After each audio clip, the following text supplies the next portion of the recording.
Defina a ordem de prioridades. Então, quando você, por exemplo, vai cuidar de um idoso acamado que tenha diabetes ou que tenha sofreu um acidente, passou uma cirurgia, um pós-operatório, né? Tem necessidade de fisioterapia, quais são os remédios que ele tem que tomar, qual que é a dieta que ele tem que ter, quais são os exercícios físicos que ele tem que fazer, mesmo sendo um acamado, tem que fazer minimamente uns exercícios, que seja uma massagem com ele. Então você tem que definir as prioridades daquilo que não pode, eu não posso, por exemplo, ficar o dia com ele sem que ele tome banho, sem escovar os dentes dele, sem trocar a roupa de cama, sem trocar a roupa dele, sem dar um de jejum para ele, sem fazer alguma atividade física, sem levar ele para tomar um banho de sol, né? Aí depois eu vou definir, eu tenho que ir na farmácia, fazer compras na farmácia, eu tenho que fazer compras no supermercado, eu tenho que elaborar uma atividade recreativa para ele, uma atividade social pelo menos 2 vezes por semana, né? Eu preciso de quanto em quanto tempo levar nas consultas médicas, fazer algum tipo de exame. Então você tem que ter tudo isso muito definido e definir prioridades em relação ao dia, à semana, ao mês e assim por diante.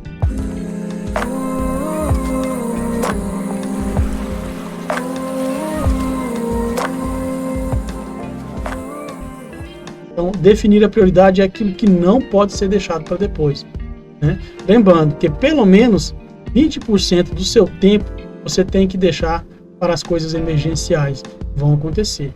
Você deve organizar 80% do seu tempo para aquelas coisas que são prioritárias e que são inadiáveis. Ok? Fica essa dica importante aí com relação à prioridade.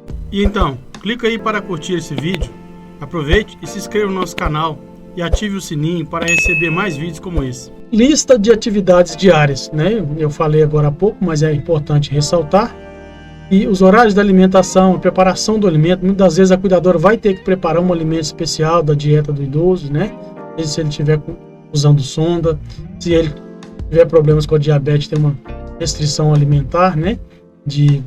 Com os açúcares, né? A questão da insulina tem que estar acompanhando, né? Cuidados da higiene dele e também cuidar de você. Quando eu falo aqui da cuidadora, eu não quero falar somente do idoso que está cuidando. Tudo isso que você vai preparar para ele, tem que preparar para você também.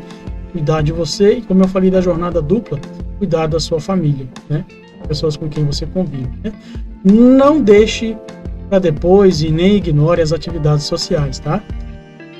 Você deve insistir que o idoso participe de atividades sociais, principalmente idosos, né, depois de 70 anos, 75, eles costumam ficar mais preguiçosos e não querem se relacionar com outras pessoas. É muito importante que você mantenha esse contato social, não somente com pessoas da família. Procure grupos e terapias que possam ter atividades sociais, tá? As atividades físicas também, como eu falei, né? Quando ele não gostar de fazer atividade física, procura fazer ele ingressar num grupo. Tem muito hoje, a gente vê nas comunidades, né? Às vezes nos postos de saúde, programas que envolvem os idosos, que tem ali fisioterapeutas e até mesmo equipes multidisciplinar para acompanhar isso aí, né? E em casa com ele também, mesmo que ele esteja acamado, faça atividades criativas com ele, né? E estimule o cognitivo, não somente leituras, mas não também caça-palavra, mas jogos de pedagógico, que é muito feito com criança, quebra-cabeça, brincadeira de descobrir, tipo aquelas nomes de cidade, país, de pessoas, né? Faça esse tipo de brincadeira que vai manter o cérebro dele, o cognitivo dele sempre ativo, tá? E é importante também você estimular ele, não somente na questão intelectual e emocional, mas também nas questões espirituais, né? Se ele, indiferente qual seja a religião dele, você estimule ele aí na igreja, se ele gosta de ir à missa ou no culto, seja onde for, você manter esse idoso ativamente frequentando e alimentando a questão espiritual, porque a fé também, ela traz esperança, ela traz conforto, ela traz uma série de coisas importantes para o dia a dia, tá? Então, isso deve estar nas listas, não somente diária, mas pelo menos semanal, ok? Importante você se organizar dessa forma. Vamos lá. Defina claramente as atividades e preferências do idoso. Às vezes isso é muito ignorado, tá? A gente vê que as famílias e às vezes até a cuidadora quer impor a sua opinião, a sua vontade, para que seja feito tudo aquilo conforme foi planejado. Uma melhor maneira que tem para que uma pessoa cumpra o que foi proposto é quando ela participa do planejamento. Jamais ignore o idoso, a vontade dele, os gostos dele. Então, quando você for fazer esse planejamento, essa rotina diária, você chama o idoso para participar, vê qual horário ele gosta. Vamos supor, se ele gosta de assistir um filme, um programa de TV, às vezes fazer algo que realmente estimule ele, coloque isso, reserve um tempo para isso. E se a gente ficar fazendo somente aquilo que é necessário e impositivo, vai se tornar uma rotina chata, maçante e logo não vai conseguir cumprir. Então a gente trabalha sempre, a dica é assim, trabalhe 2 ou 3 coisas necessárias e dê uma recompensa, né? Uma coisa que ele gosta de fazer, porque você tem que ter essa flexibilidade de estar sempre agradando ele com o que ele gosta de fazer. Às vezes o gostar dele é não fazer nada, é ficar de boa, ficar na cama, ficar sozinho, tirar mais uma sonequinha, você dá aquele tempinho para ele, seja lá qual for a atividade que ele gosta. Mas tudo muito bem planejado, bem conversado, né? E lógico que na medida do possível também você pode reagendar isso aí, tá? E isso é importante para você adquirir a confiança dele, a troca, mostrar que é importante o que ele gosta de fazer. Tá bom? Crie um planejamento a longo prazo.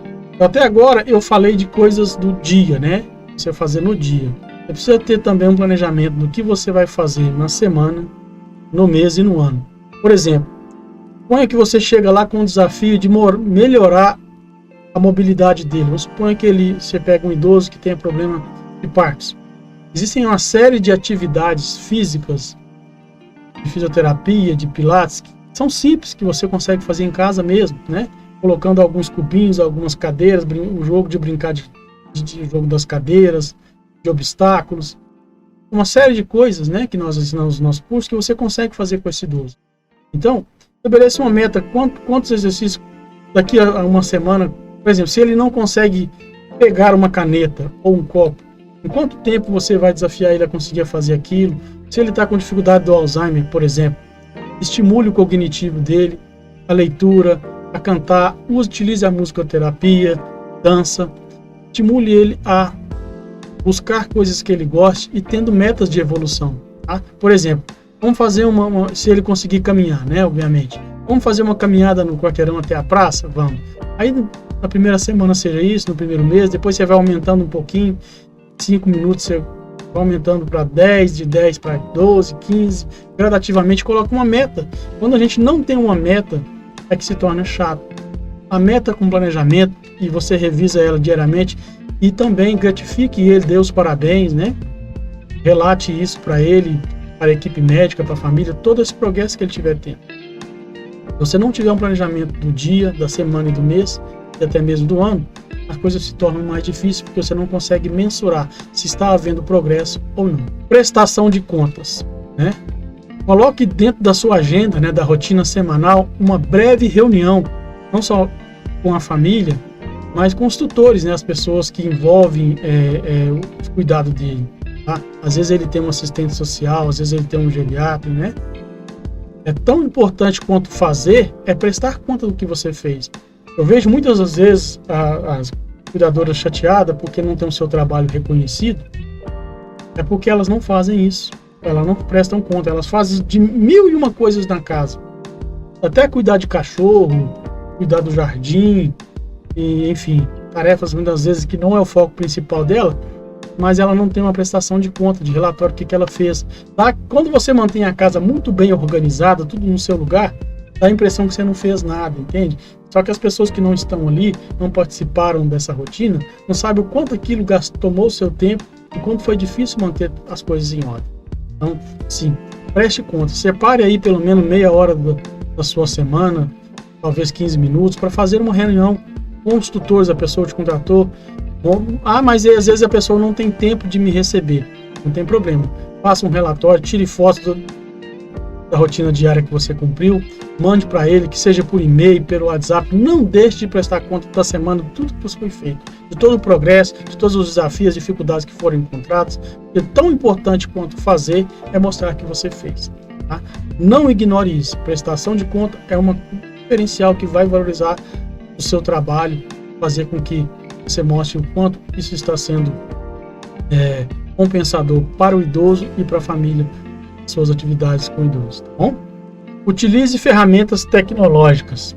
Isso é um dos principais dificuldades e entraves que eu vejo nas cuidadoras hoje em dia, tá?